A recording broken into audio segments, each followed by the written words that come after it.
अस्सलामु अलैकुम प्यारे बच्चों। एक नए सबक के साथ आज हम सीखने जा रहे हैं कुछ नया। आज हम सीखेंगे रंगों के नाम। अल्लाह पाक ने मुख्तलिफ़ चीज़ों को मुख्तलिफ़ रंग दिए हैं ताकि हम उन्हें पहचान सकें, और इसके अलावा चीज़ों की खूबसूरती भी उनके रंगों में है। तो चलें शुरू करते हैं। बिस्मिल्लाहिर्रहमानिर्रहीम। सबसे पहले हम सीखने जा रहे हैं जिस रंग के बारे में, वो है लाल, जिसे अंग्रेज़ी में रेड कहा जाता है। लाल रंग के होते हैं टमाटर, सेब, अनार। टमाटर, अनार और सेब, ये सब लाल रंग के हैं। पीला, जिसे येलो भी कहा जाता है।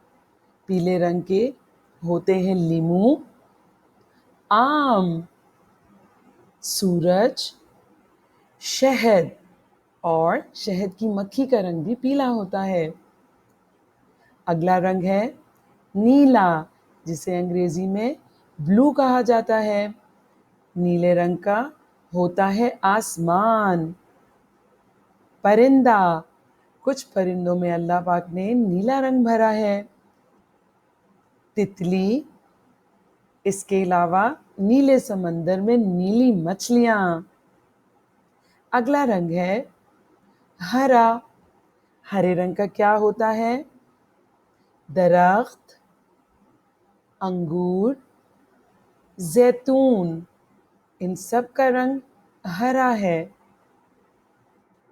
गुलाबी, जिसे अंग्रेजी में पिंक कहा जाता है। अमरूद, लेकिन हर अमरूद का रंग गुलाबी नहीं होता। कुछ अमरूद काटने पर अंदर से गुलाबी रंग के होते हैं। फूल, बहुत सारे फूलों में गुलाबी रंग होता है। इसके अलावा कुछ परिंदे भी गुलाबी रंग के होते हैं। अगला रंग है काला। काले रंग का क्या होता है? कौवा, रात, खाने काबा का गिलाफ।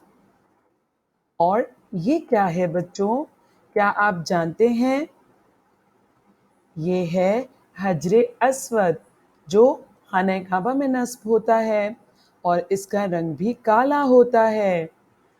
ये पत्थर आसमान में से उतरा है और इसे जन्नत का पत्थर कहा जाता है। क्या ये भी जन्नत का पत्थर है? जी नहीं, ये एक आम पत्थर है, जबकि हजरे अस्वद जन्नत का पत्थर है। हमारा अगला रंग है सफ़ेद, जिसे वाइट कहा जाता है। दूध, दूध का रंग सफ़ेद होता है। अंडा, इसके अलावा एहराम का रंग भी सफ़ेद होता है। प्यारे बच्चों, आज हमने मुख्तलिफ़ रंगों का नाम सीखा। आज के सबक में इतना ही। अगली वीडियो तक के लिए अल्लाह हाफ़िज़।